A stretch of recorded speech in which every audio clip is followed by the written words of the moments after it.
Back to the Football Outsiders Fantasy Show. I'm your host, Scott Spratt, a writer for Football Outsiders, joined today by an industry titan, Rick Wolf, founding board member of the FSGA with Spotlight Sports Group, among other places, including Sirius Radio. Rick, what's up? It's a pretty big pull for us to get you on the show today. How's it going? Yeah, so when you say Titan, is that like a fat joke or something? I would have to make that more for myself, you know? I mean, me and the producer, Philip, were talking pre-show about like college campuses and stuff. And I got to say, I miss being able to walk everywhere because the sedentary life is killing me now. Yeah, there you go. And, I like a lot of people, put on the COVID-19. So is that the new freshman 15 is the COVID-19? I guess. It wasn't the same thing. It's not drinking all the chocolate milk, but it is, it's more pizza and ice cream for me over the last 24 months or so with the COVID situation. Can't claim any different here. So this is the Week 14 preview show. Rick and I are going to go through all the games, go through major fantasy storylines, touch on some big daily fantasy picks for it. We'll get started shortly, but let me mention that FO Plus is on sale for 99 cents a week for annual subscriptions right now. It's a limited time offer to get our stats, analysis, fantasy, and betting info. So check that out at footballoutsiders.com/subscribe or follow the link in the description of the show. Rick, let's get started with the games this Sunday at 1 p.m. with the Ravens at Browns first. That's in Cleveland, where it's going to be 40 degrees and clear with 14-mile-per-hour winds and gusts to 25. I'll say, in general, it's not super cold this weekend across a lot of the country, despite it being ostensibly winter. But there is some wind factors, so I'll try to bring that up. But, Rick, the major storyline for me is, like, what are your thoughts on this Lamar Jackson heavy blitzing trend that we've talked about of late? I think probably starting with that Dolphins game, teams have been blitzing him more and more, and he's performed much worse with the blitz than you would expect from a rushing quarterback. Yeah, I mean, and it's all about containment, right? Mm-hmm. So it's all about containment for Lamar. And, Lamar has special talents, and they'll come out on a play or two here and there, and that's sort of what makes it, whether that play goes for 14 yards or goes for 45 yards as to whether or not that breaks open the game. And a lot of times that can then put the defense on their heels. We haven't seen a lot of that recently. Run blitz to stop the run is not something that is uncommon, but usually for a great running back and not usually for the quarterback. Yeah, to me, it's almost like if they had the full strength of their offensive line, and basically half their team is on injured reserve right now, but they're definitely missing some key linemen as well. I feel like it would be a different story because, blitzing him from the perimeter would leave him lanes to run. And that's just not really working right now because so many guys are getting through. I'll say, too, that like looking at the Ravens' upcoming schedule, it looks like a good turn from a blitzing perspective. The next 3 weeks go Browns, Packers, and Bengals. They're all bottom 10 teams in blitz percentage for the season. But just looking at the last run of games, a lot of the teams that you wouldn't think of as being heavy blitzers, like the Bears and Browns, they're bottom 10 on the season, but they blitzed a ton against the Ravens specifically. Each of their last 4 opponents have blitzed 10% more than they normally do against the Ravens. So it seems like a strategy that teams are catching up to, right? Yeah, I mean, well, in general, right there, I heard Peanut's teacher for a lot of that. So thank you very much for delivering that. Yeah, definitely. But I will say it depends on your position in the standings and what you're fighting for right now. If Baltimore in their particular situation right now, leading the division, fighting for positioning in the playoffs. Yeah. Those are all things that the blitz isn't going to matter when it comes down to crunch time. Lamar is a big game player. And he's going to go and execute and get it done. I mean, you saw last week, he even got it done in that game to bring it back, went for 2 points, throw off by an inch and a half. I think it's still a game-winning play. And, I think you always have to be worried about the best playmaker in the game, regardless of the numbers that say X, Y, Z, or ABC. I mean, I can't disagree with you there. And that kind of makes it funny that I'll pivot into my DFS play of this game is actually Devontae Freeman as opposed to Lamar or one of his pass catchers. But I like that he's just 5,700 in DraftKings. I think it's underpriced, and I suspect it's because there's a perception that he and Latavius Murray, recently back from injury, have more even of a split than I think they do. Freeman, I would say I've been very impressed by him so far this season. 64% rushing success rate. It's the highest among running backs with 75 or more carries. So he's really keeping them ahead of the sticks. And it's like he's been playing more and out targeting in particular Murray in recent weeks, even with both backs. So it seems like he's the clear number one guy, don't you think? Okay, so when looking at things from a DFS perspective, I look at them maybe a little bit differently than you do. Yep. So, I'm a much more casual player. I'm not going to be playing 150 lineups, but I do play 10. Yeah. And so what I do is I have percent of exposure for each different player. Perfect. So for a guy like Freeman, he might only be in one of my lineups. He's not a guy I'm going to be dead banking on because of his inconsistency, right? Yeah. And also the ability that at any time the game plan can change. Not saying Harbaugh is Belichick, but the game plans change from week to week. And Latavius Murray goes off on a run, and then all of a sudden he's the guy they're giving the ball to. So I think he's a much more dangerous and only GPP play. Yeah. So just to set the stage for DFS No, talk. that's great insight. But I'm kind of hearing that you think that there's a bit of a riding the hot hand approach that Harbaugh will take with his backs. Is that what is kind of your perception? We've seen that, but also Freeman catches the ball well out of the backfield too. So you'll see in situations if Baltimore gets down that you'll see Freeman in a lot more spots. But what if Baltimore gets ahead? Yeah. Then you're going to see pistol runs a lot more, and those pistol runs might be with Murray instead of Freeman. Yep, makes a ton of sense. All right, let's move on to the next game. Jaguars at Titans, 1 p.m. in Tennessee, 43 degrees and clear. Rick, one of the big stories last week with the Jaguars was James Robinson suddenly in the midst of a total timeshare. He had been over 50% snaps in all of his healthy games this year, but fell to 44% last week, had taken 14 plus touches every healthy game since week 1 and fell to 9 with Carlos Hyde kind of filling in here. It seemed like a bit of a punishment with Robinson fumbling in the game, but Urban Meyer after the game seemed as surprised as anyone. How do you shake all of this out, and are you concerned about Robinson going forward? Well, seasonally, certainly you have to figure out whether or not Robinson's better than your other options based on the risk. But the reality is it probably had something to do with game flow. I mean, the Rams were absolutely smashing them in an uncomfortable manner. And those particular linemen handle Robertson better than they handle Hyde. Again, it's just situational. Sometimes when people bring the numbers in a lot, they make so much sense and everybody gets attached to them and stuff. But there are humans who play the game and there are humans who make the decisions. So nothing is straight out of a computer. And I think in this particular case, we're not going to know until the next game plays. Fair. But I think it was game flow. And I think it was the fact that the Rams had Robinson's number. Yeah, I mean, I'm not going to dispute you on that and the potential for stylistic things. It's just that based on an efficiency perspective over the broader term, Robinson has been much better than Hyde as a runner this year. Robinson's 17.7% rushing DVOA is the third highest among backs with 100 or more carries. Hyde negative 11%, so 11% worse than an average back just in terms of general efficiency. So I would take those numbers and say, in general, most weeks, Robinson's probably going to continue to be the lead back. But I don't know. Maybe everybody likes Jekyll better than Hyde. I guess you're probably right from that perspective. I mean, maybe smartly then, I'm pivoting the other way from a DFS perspective, looking at the Titans. I actually like Dante Foreman best of this group. I know Dontrell Hilliard had the better fantasy day. This would have been before the Week 13 bye back in Week 12. But Hilliard also had a breakaway touchdown run of, I think, 65 yards. And Foreman, to me, just strikes me as a much better early down fit for a team trying to do the Derrick Henry thing of running, setting up play action passes, et cetera. Yeah. He's big. He's 236 pounds. He's another guy with a really high rushing success rate, even if his yards per carry aren't that high. 2.7 yards after contact per attempt. Excellent. So do you sort of see this the same way? Is it is Foreman going to be more the guy, or do you think it's a pretty even split? Well, I don't own any shares in seasonal for him in any of my 31 best balls or my 11 playout leagues. Sure. And I'm almost 100% sure he won't be involved in any of my DFS thinking. Okay. Just because, again, in this situation, just too hard to figure out. Although we saw Sony Michel eat Jacksonville alive. True.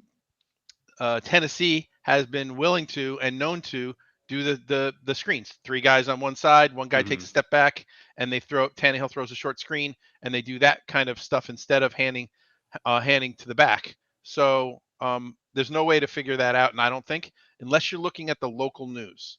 And I'll tell people who are listening right now, if you want to figure this out, go to where the local news is covering the Titans. The beat writers usually have an idea of what game plan might be, and they generally don't publish it until Friday or Saturday. Yeah. So on Friday or Saturday, sometimes the beat writers will have a beat. I think that's what the game plan is going to be. Great advice for sure.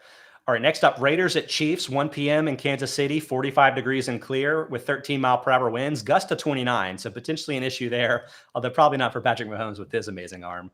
But my question here is really more about the Raiders and what you think Josh Jacobs can do against the Chiefs' run defense. There are two factors here in my mind. One is the Chiefs' run defense has gotten a lot better in the second half of the season. They were 32nd in run defense DVOA weeks 1 to 5, up to the top 10 since then. So big change there. But the other is that Josh Jacobs has been getting more work since the team's bye/general upheaval. And then suddenly Kenyon Drake is out for the rest of the season. So I could see this going either way. Do you have a kind of a leaning one way or the other? I mean, Kansas City should take care of business here. Las Vegas is not that great a team. Mm-hmm.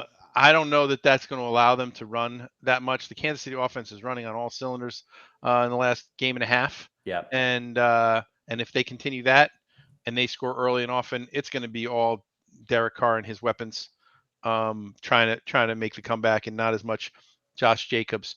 In a PPR, I think it might be worth it, because one of the plays the Raiders love to run is where it's a chip block by Jacobs, and then he runs 5 yards ahead and just turns around.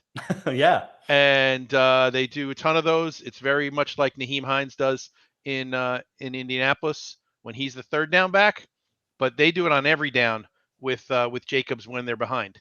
Yeah. So in a PPR, I love Jacobs. On the half-point PPR, it's like FanDuel, Yahoo, not as much. But Jacobs will probably be in the mix, because I expect them to be playing from behind, and their weapons aren't as sharp, depending on what the injury status of Waller is. Yeah, I mean, I completely feel the same way, and have a metric to, I think, support that, which is that before the bye, Jacobs had an 8.9% target percentage, but it's up to 16.1% since, which is 8. So I think, like you said, he's playing much more of a role as a pass catcher, much more as a featured back, even before the Drake injury. So I like him. I actually think he's a really good DFS play. He's just 6,200 in DraftKings. So, I mean, that could be a huge value if he ends up catching 5 or 6 passes this week. And so now, Scott, don't we almost immediately dismiss the 5,700 Freeman, since Josh Jacobs is only 6,200? I think so. I guess it's kind of what you're saying. Are you playing 100 lineups, or are you playing 10, right? Because I could see either of them having a big day.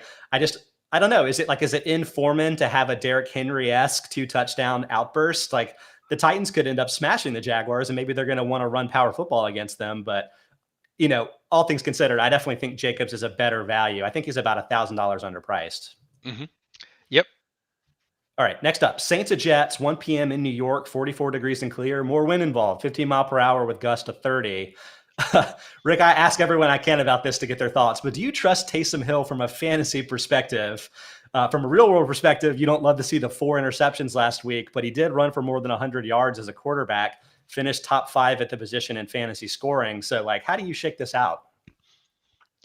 It's the Jets.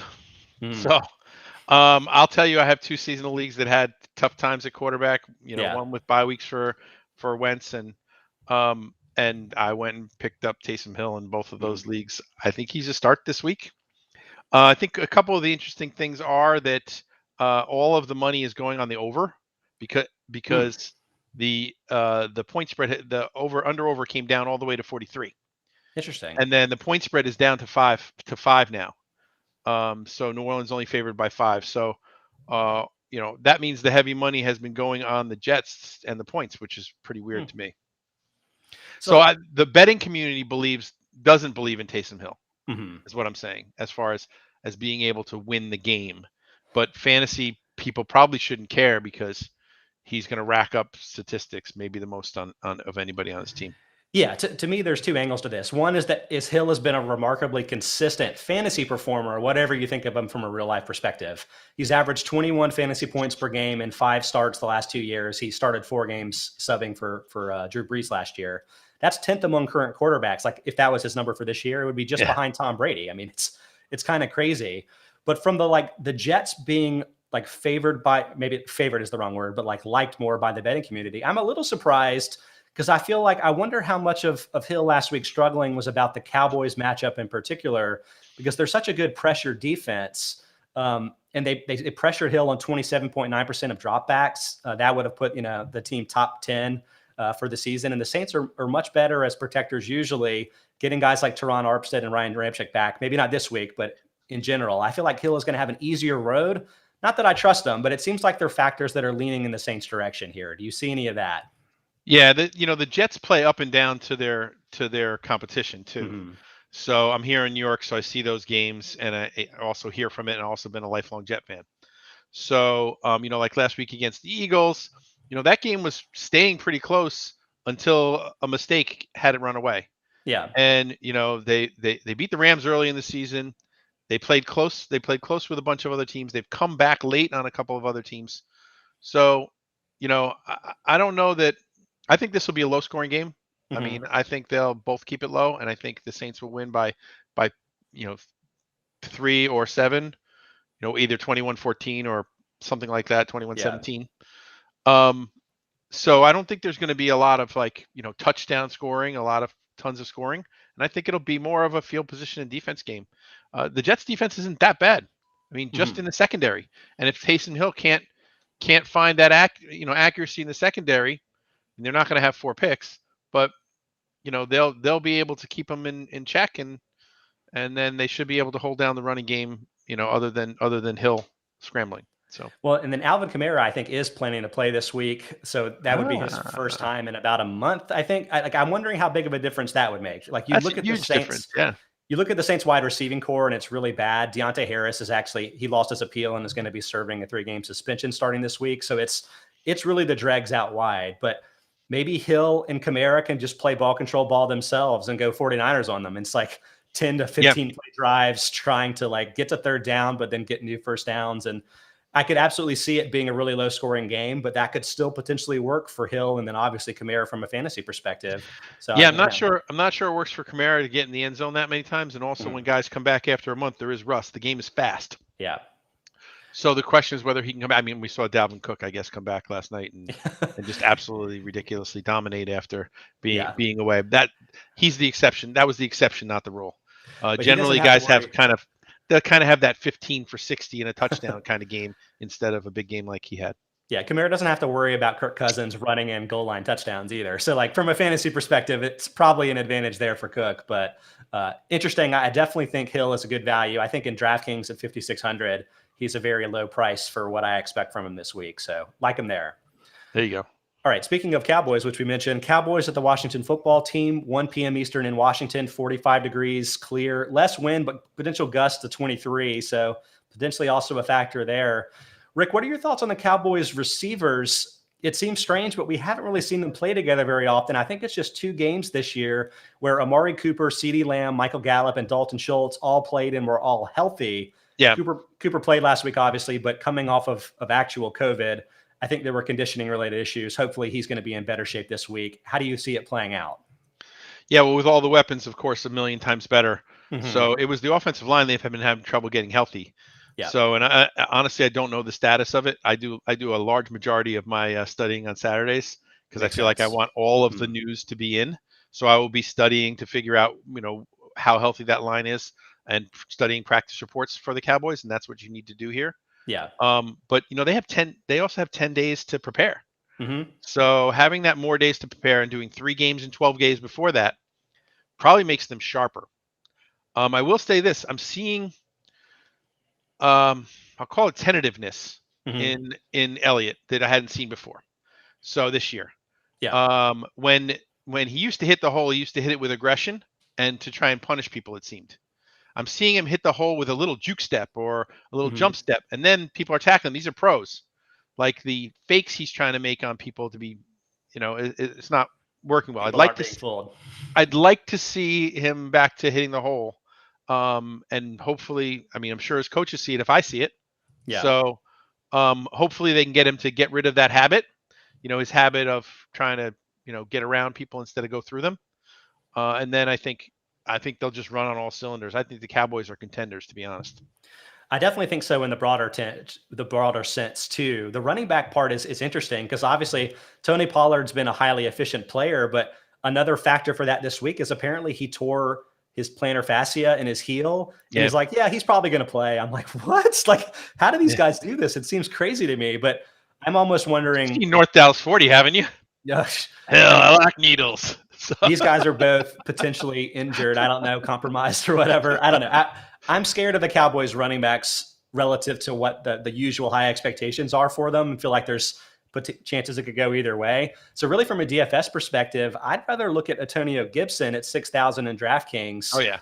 I have some rushing splits here. Like one, I'll say before the bye, it's 4.0 yards per carry. Since 3.8, doesn't really seem good, but he's doubled his avoided tackle rate and gone from 16 touches per game to 27.3. And while J.D. McKissick's injury, I think, was involved, I think it's a health-related thing here, too, where he's gotten over his shin injuries. What were you saying in the pre-show meeting about him catching the ball, too? Yeah, he's catching the ball a lot more, not because necessarily being targeted more or anything like that. He's running better routes, and his hands are better. He must have been working on it. The other thing that's very different from him and Elliott is they run a lot of power power runs. They're not straight ahead. They're on an angle, and he's missing getting hit that first time, using that stiff arm, and getting into space. And so I'm seeing speed through the hole. I'm not seeing hesitation. He's not trying to make moves. He's going straight ahead and then using his offhand in order to try and push people away. And I think it's very effective for him. And you see him breaking into the second level way more often than you did early last year. Late last year, he was good.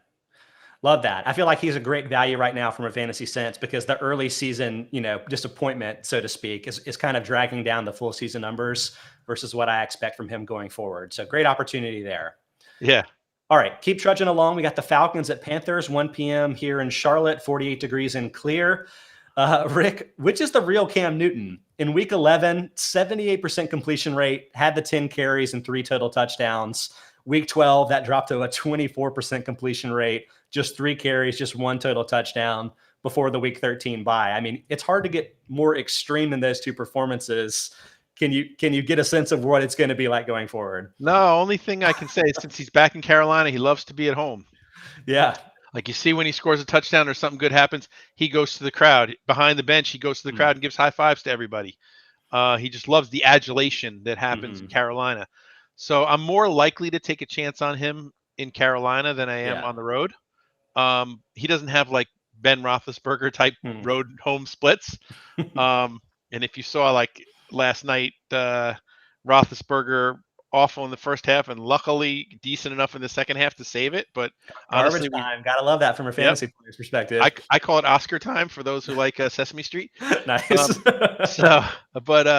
But I think that's sort of the factor here. Look, he's usually talented. Atlanta is a colander, and he might just be the water that pours through.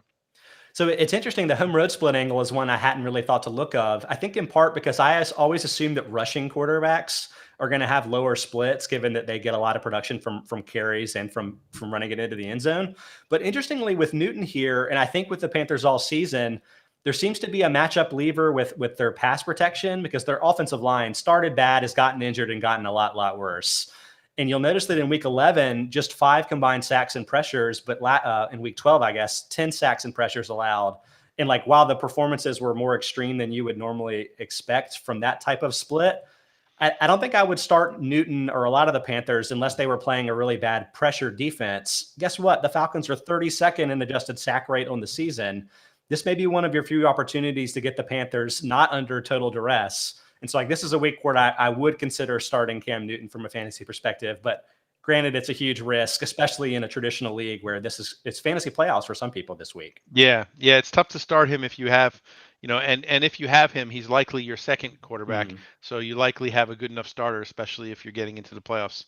So it would be hard to start him in seasonal. In daily, again, it's a different situation. But in the same situation, he won't have more than a 10%, or maybe even in 2 of my 10 lineups at most.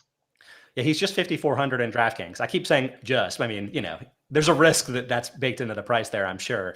Do you feel better about Taysom Hill? Is it close? Like, do you have a sense of those two? Yeah, I think I would rather go with Taysom Hill. He doesn't have as much up and down, especially in cash games. But in GPPs, taking a shot at Cam Newton in your lineup he has a higher ceiling, I think. I think they probably both have a high ceiling, but I think what you're also saying is that fewer people probably will start Newton, and that kind of makes him a good, Yeah. Mm-hmm. In GPP, much better. Absolutely. All right. Seahawks at Texans, 1 p.m. Eastern in Houston in the Dome there. I don't know what to... I'm not going to watch this game. Major storyline. Is Adrian Peterson the Seahawks' #1 running back now? It's a little bit complicated. He had the most carries last week in week 13, 11 for him, 10 for Rashad Penny, 3 for Travis Homer, but Homer had the big play touchdown. Penny had the most snaps played, and then Alex Collins missed the game with a nagging groin injury and is probably going to come back this week. I mean, so many running backs. Can you make any sense of it for me? Yeah, I mean, I think what you do is you take the high-tech decision-making device and you flip it. Yep. And if it's heads, you go for Peterson, and if it's tails, you go for Collins. I like it. I'm ranking Collins the highest in PPR formats this week, the highest being 46th among running backs. So, like, this is probably a situation where you're just going to avoid everybody here. I know it hasn't worked for Collins this year from a fantasy perspective, but I got to say his efficiency metrics look kind of okay. The 3.9 yards per attempt, not so much, but 51.5% rushing success rate is pretty decent and way better than everybody else on the team. Like Penny for the year, 22%. I know that's not a lot of carries. Peterson, like 34%, 13th lowest among running backs. To me, Collins is more the move the sticks guy, but I just don't know if the Seahawks have enough of an offensive line or enough of a commitment to the run to really make it work with so many guys being involved. Yeah, I mean, I just think it's a matter of personal physicality for me for Peterson. We had him on our show on Colton and the Wolfman, and I was remote, and Glenn was in person. And Glenn says his hand still hurts 4 years later from the handshake. Because Peterson has this thing where he tries to squish your hand until you try to pull away. Yeah, well, he would definitely smush me because I'm a soft fantasy football writer. I think Collins is the play if you're going to play anyone at all. Yeah. In touchdown only situation for Peterson, he'll probably get the goal line work. He's one of the better goal line backs ever. I mean, for me, this game is exposing the fact that going through every game may be not that interesting from a fantasy perspective. Hard to come up with the guys that you're looking to play here. From a DFS perspective, I said, like, Pharaoh Brown, the tight end, what a value, 4,600 in FanDuel. But, are you starting Pharaoh Brown in your DFS lineups? Probably not, right? Ew. Exactly. But I did have Brevin Jordan in one of my lineups last week because I thought the matchup was right and the guys were hurt. And so there is, sometimes there is, for one lineup, there is an opportunity, him in the flex at 2,400 or 2,500, gave a lot of other space for the stars to play. So, yeah, and I'm not sure how many DFS players are keeping up with the fact that Brevin has been starting over Jordan Akins the last few weeks because who wants to follow the Texans? Let's be honest. Yeah.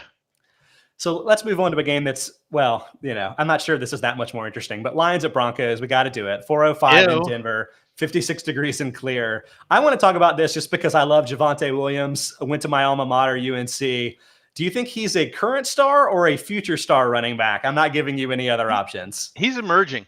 Yeah. So I would say current. I think I've seen him emerge. Like I say, I watched the film, so you can just see him getting used to it. When rookies are first in the lineup, they're not hitting the hole as hard because they're not sure they have the right play. They're moving in the right direction. They're trying to get their footwork right. They're trying to figure all that stuff out. He is smooth as silk now, and if the talent's going to come out, the rest of the season is going to be a good run for Javonte Williams. So that's really interesting that you point that out. Again, we have Derek Klassen, a scouting expert, on the Tuesday show with us every week. And a few weeks ago, talking about him, he mentioned that he thought he saw some hesitancy in picking lanes and maybe not always going in the right direction with that.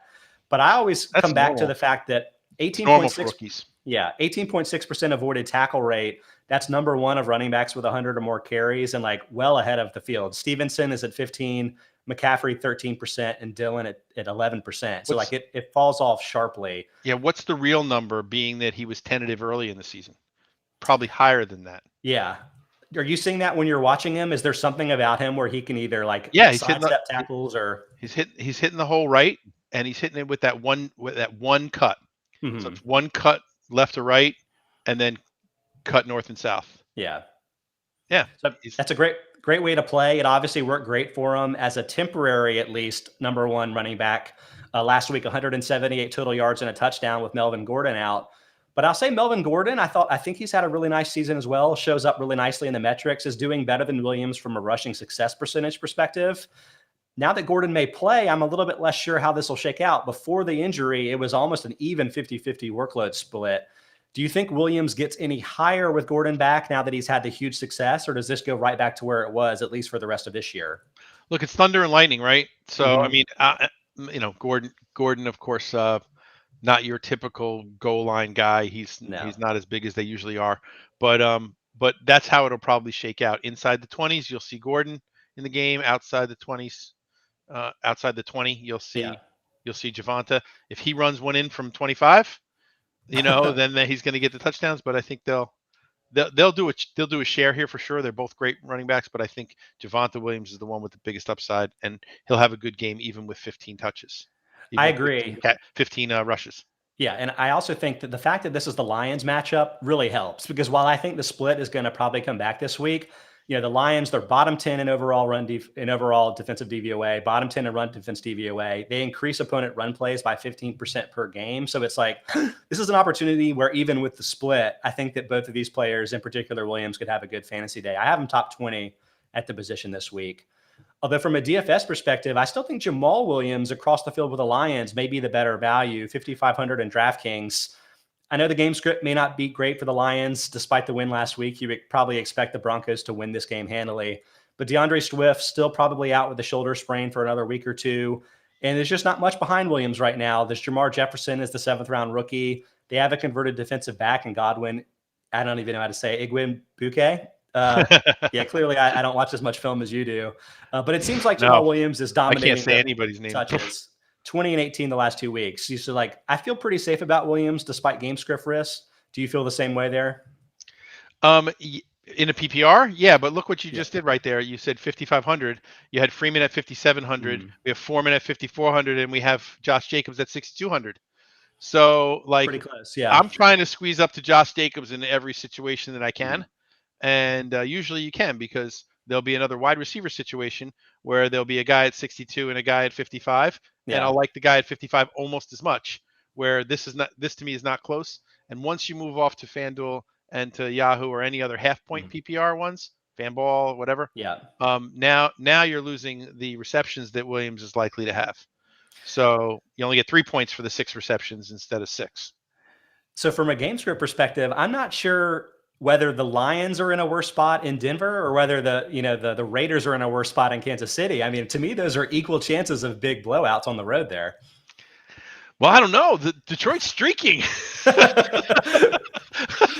It's their time. Undefeated in the last week. Incredible success here for the squad. I will tell you that the survivor pool is filled up with Denver Broncos. I can't say I'm too shocked about that. And I'm out of mine. So, all right, let's keep things trucking. Giants at Chargers, 4:05 in LA in the Dome. I've changed my projections 25 times this week related to this, but Keenan Allen landed on the COVID list earlier in the week. Mike Williams was a close contact COVID person with him, has not tested positive yet that I've seen. Allen reportedly is vaccinated. Williams reportedly is not. I don't know, a lot of stuff going on in this. I don't really want to get to that. That's one where you probably need to wait to Sunday and figure out who's going to play and who's not. My question for you, Rick, is what combination of them being out would actually impact your opinions about, Justin Herbert being a good start for you in fantasy? If both were out, would that scare you, or is Herbert just too good of a player that you're okay with it regardless? I think Herbert's too good of a player. It obviously depends on who else I have at quarterback.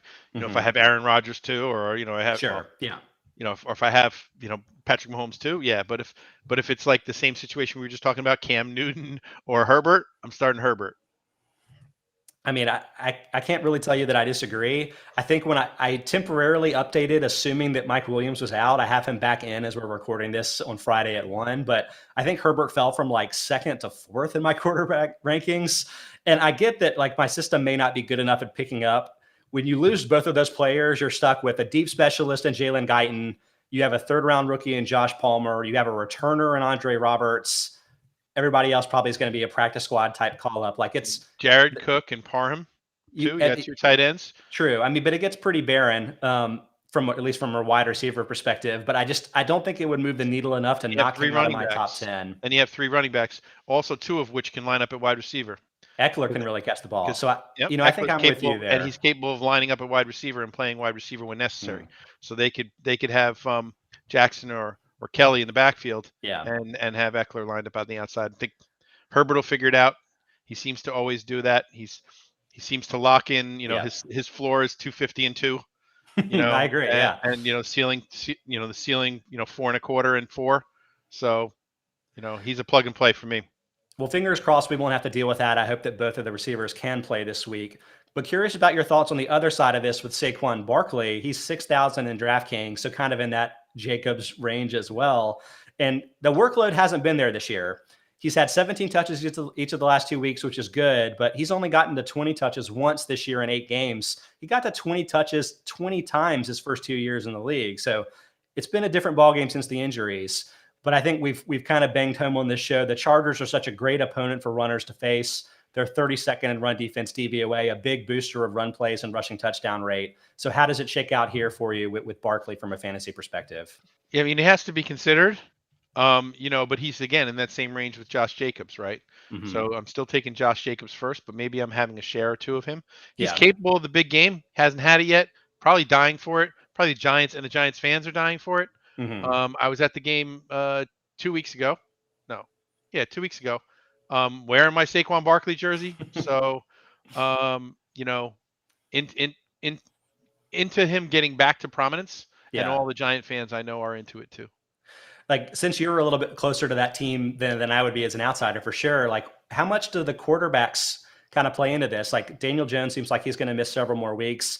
We're hoping Glennon's going to play, but he suffered the concussion last week. You could end up with like a Jake Fromm starting a quarterback. That might disqualify all of their skill players from a fantasy perspective, but how would you judge that side of it? Well, inexperienced quarterbacks tend to find the tight end and tend to find the check down. Yeah. It could actually be fine for Barkley and even for Booker to be finding the check down, and good for the tight end. So good for Ingram. But not great for all the other skill position players when they run tight routes. That ball is going to be thrown a foot in either direction for guys who aren't used to the chemistry of different route running, and that makes it tough. But the short cross the seam tight end routes are pretty common. With looking at your first progression, your second progression is almost always that, and then your third progression is the check down, right? So he'll be on the second, third, and fourth progressions, and that's what happens to young quarterbacks.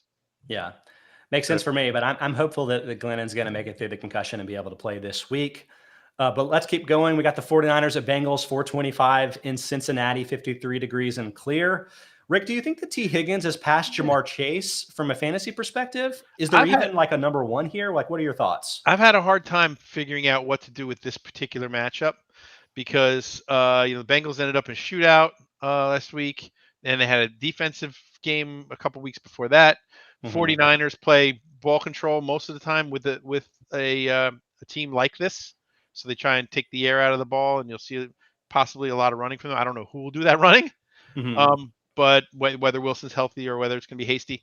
Yeah. But to answer your question, I think Jamar Chase has taken himself out of that, and it's not anything. He's targeted. They can be targeted exactly the same number of times, but Chase just doesn't catch all the balls, and T. Higgins does. So that's true. That's just, they can get 10 targets each a game, and Chase will have 6 catches, and Higgins will have 8. So I think it's just a function of getting Chase getting Chase comfortable to the game and the speed of the game and the hand play of the game. I was explaining this to somebody I was watching the game with, the hand last night. The hand play of cornerback versus wide receiver has gotten to such a deep depth, and the cornerbacks, toughest job in football, in my opinion, have gotten really adept at getting their hands in the way or knocking the ball out after it's caught, because a football move has to be made in order for it to be a catch now. So instead of actually trying to intercept it, their job is to wait for it to be caught and knock it out. So they're fist punching. You saw on the last play of the game last night, the tight end Frymouth had the ball in his hands, and then the super smart Harrison Smith punched it out. He didn't try to get in between that beforehand. He waited for him to catch it. He literally held his hand back, and then waited for it to be caught, and then crushed it to win the game. So we're seeing just a different style of play there, which is harder to understand for a guy in college who never had that. And you saw in that touchdown play that he dropped, it's exactly what happened. It hit both of his hands, and then the guy's hand came in, and he was totally not expecting the hand to be there. So that type of thing, it probably complicates some of the metrics that we're looking at. But I'll say that while the Jamar Chase hands sort of preseason storyline went away, I think he is up to 9 drops, at least by Sport Radar charting for the season, is one of the league leaders. And not going to kill the guy. beyond the fact that he's a rookie, like the best receivers in real life tend to have the most drops because they're getting targeted all the time. But it is potentially a factor here. And it's like you said, as Higgins is catching more of the targets that he's seeing. Higgins also seeing more targets of late, 22 the last 2 weeks versus 11 for Chase. The other thing is this was from a touchdown perspective, while they're seeing similar numbers of red zone looks, I'll say that Higgins has been a little bit unlucky with 4 touchdowns versus 4.5 expected touchdowns using OTD kind of research. Chase, meanwhile, a big overachiever with 8 touchdowns versus 6.1 expected. I can't figure out whether I think that's going to continue or not because Chase is such a big play threat. And maybe he'll just keep having some of those 40-yard touchdowns over the course of the season. I don't know. In the end, I end up having them both in my top 20, 19th and 17th in my true talent wide receiver rankings. But it's interesting. Like before the season started, I thought that Chase was clearly going to be the number one guy, and Higgins keeps rolling from a fantasy perspective, is probably a bit underrated. Yeah, I'll tell you this: both of my running backs may come from this game. If Mitchell doesn't play, in Hasty and Mixon. Mixon, who's plug and play everywhere. Absolutely. And so my DFS angle of this was looking at the 49ers backs. I wrote down JaMychal Hasty. The most recent thing I've seen is that Jeff Wilson is probably the expected starter, but there's injuries everywhere here. Yeah. I think Elijah Mitchell, is leaning unlikely to play based on what Kyle Shanahan has told reporters. Wilson too, though, right? Wilson hurt too. Wilson aggravated his knee injury, didn't play last week. I think he was on either the PUP list or IR for like the first half of the season. So that's a major concern. And Trey Sermon is on injured reserve now too. So like it could be that JaMychal Hasty is really the only healthy guy and they're bringing in a Brian Hill type.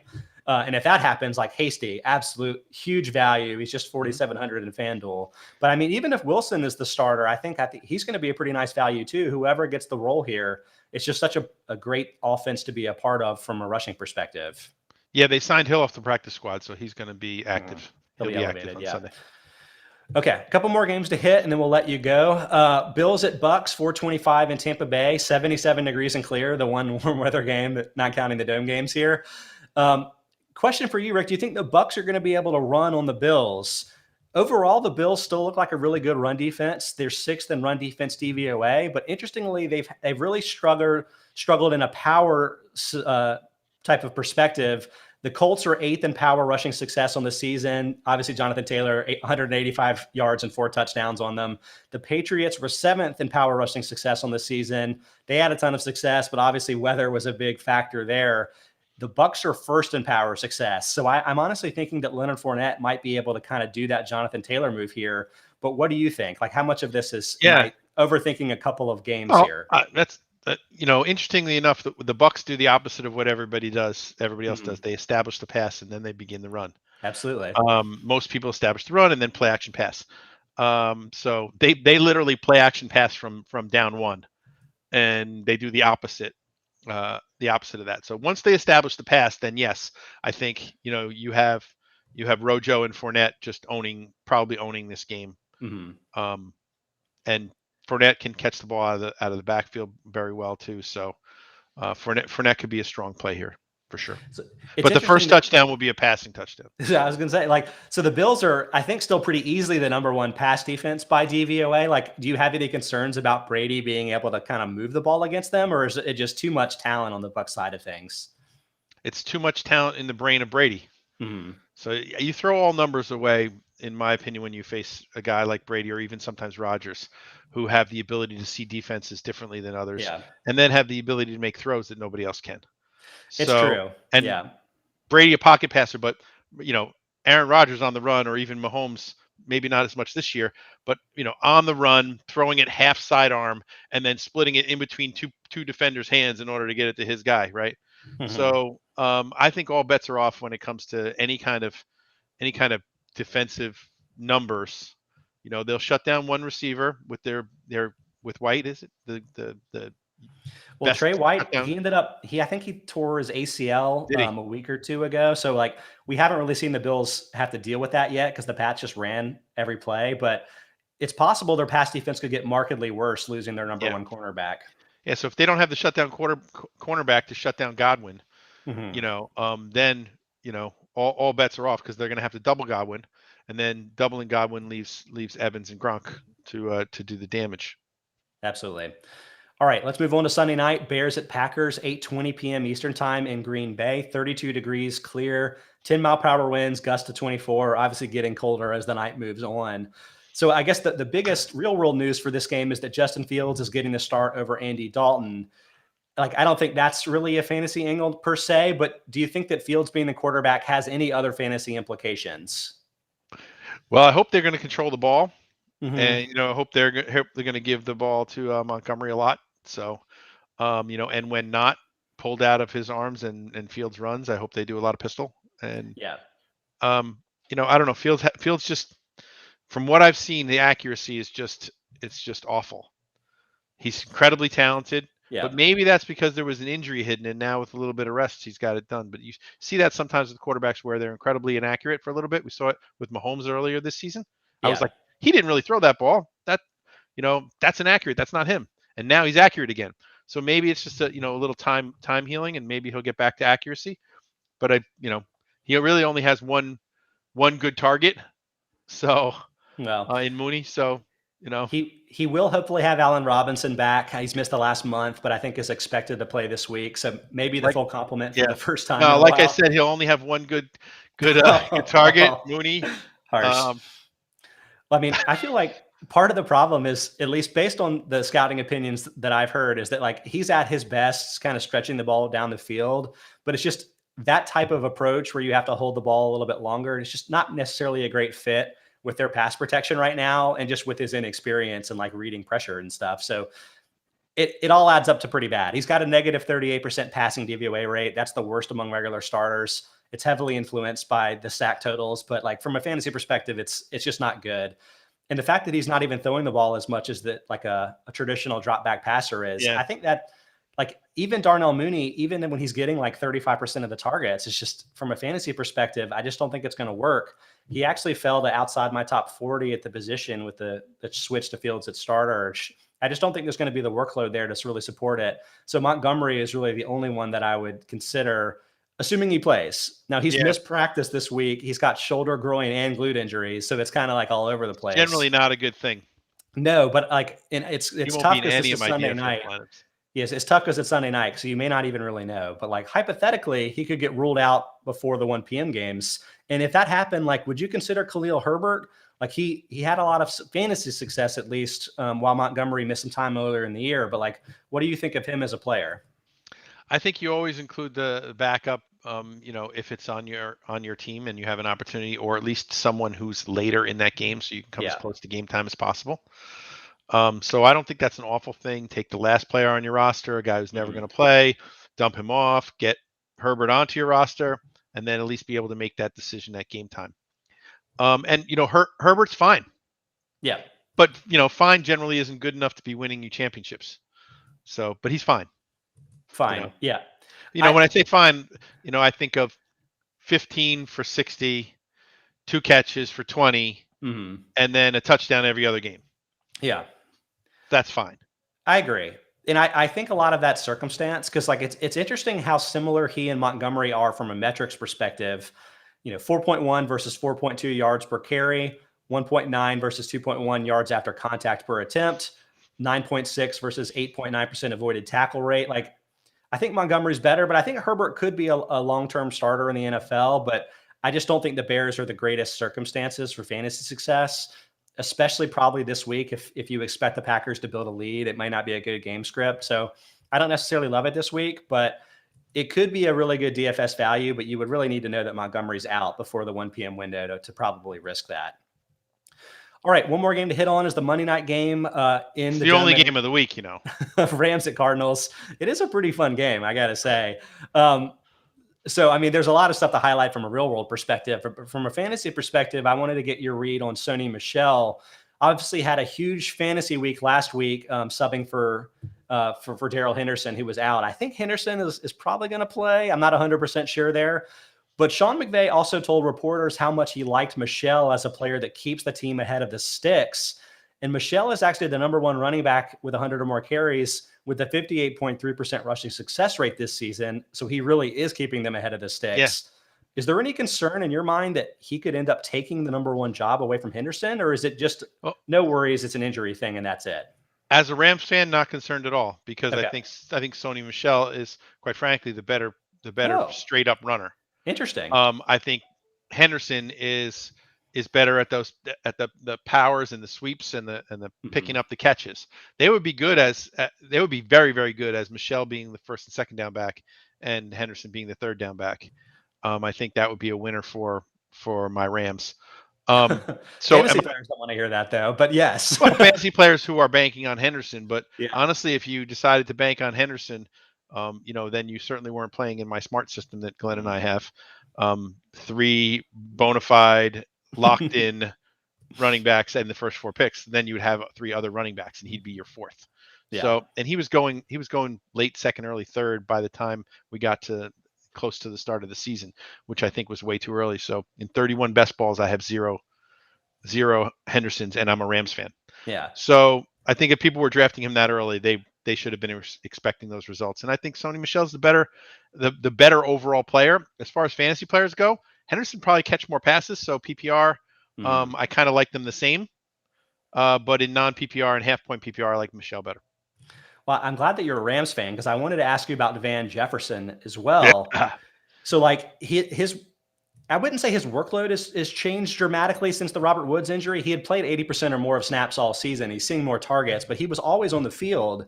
But interestingly, it seems like his red zone involvement has really increased. He's got 17 red zone targets since week 7, is second behind Cooper Kupp. So, like, do you think that he's kind of ascending? Are you worried that Odell Beckham is going to put him in the back seat? Like, what are your thoughts on Jefferson, the player? Everybody would love for Odell Beckham to put him in the back seat, but that hasn't happened. I love Jefferson. I don't want that. That hasn't happened yet. But Jefferson's coming along exactly how I think it's his second year, maybe his third year. Second, absolutely. Second year, yeah. But he's coming along on the route running and on the hand fighting. I noticed this past week he made a catch. It was about a 20-yard catch or so, going towards the sidelines with a defender right on his shoulder, and he just took his hand, put it on his helmet, and just nudged like that, and then used both hands to catch the ball. And that just kept the guy away from him. It wasn't going to be a penalty because the arm wasn't extended. Yep. And those little things are what, the times that you can, because the way you turn a cornerback or a defender is you hit their helmet. So you'll see guys push their helmet just a little bit and then make the catch. Guys who push their helmet or push their chest all the way out, those are the ones who get the offensive pass interference. But it's that hand play that has gotten a lot better for him, and his route running is sharp now. I love that. And for me, like at 6,100 in FanDuel, he's a really nice value. I just think that he's going to be a big touchdown scorer going forward. Something that I think that he's just surrounded by so much star power that people just don't think of him in that way. But I think he really is a player on the rise. Rick, it's been a huge pleasure to have you on the show today. Thanks so much for joining. Can you tell all of our fans the best places to hear you, including the Sirius radio show, obviously? Yeah. Every Tuesday night, 10 p.m. Eastern, Colton and the Wolfman on Sirius XM Fantasy Sports Radio, XM87, Sirius 210. We break down movies. This week, Denzel Washington on Tuesday. Love them. So we break down movies and we make games out of them for your fantasy pleasure. So I'm not sure how we'll do American Gangster yet, but we probably will. Not sure how we'll do Glory, but we probably will. Okay. And we do that every week. Sounds tremendous. Everybody check that out. Rick, incredible. Hall of Fame guy there. Thanks so much for joining us on the Football Outsiders Fantasy Show and the broader podcast network this week. If you're in the fantasy playoffs this week, best of luck. Hope you keep things rolling. And regardless, come back every Monday to Friday, 1 to 2 p.m. Eastern time to catch us on the live show. YouTube, Facebook, Twitter, and Twitch, whatever is your pleasure. Thanks so much. Enjoy your weekend, and we'll catch you next time.